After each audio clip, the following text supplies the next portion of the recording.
ಬಾಲರಾಜ್, ಆ ಮೈನಾ ಏನಾದ್ರೂ ಇದ್ರಲ್ಲಿ ಗೆದ್ಬಿಟ್ರೆ ಪರ್ಮನೆಂಟ್ ಆಗಿ ಮಷಿನ್ ಮುಂದೆ ಫಿಕ್ಸ್ ಆಗ್ಬಿಡ್ತಾಳೆ. ಆಮೇಲೆ ಅವಳನ್ನ ಹಿಡಿಯಕ್ಕೆ ಆಗಲ್ಲ.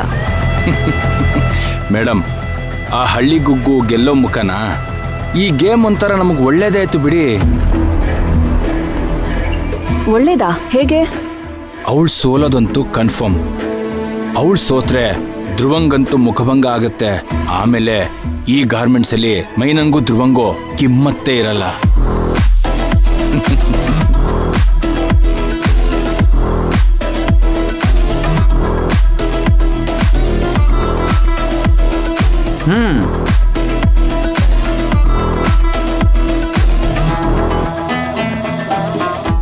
ಮೂರ್ ಪೀಸ್ ತಗೊಂಡು ಬೇರೆ ಬೇರೆ ಸೈಜಲ್ಲಿ ಹೊಲಿಬೇಕು.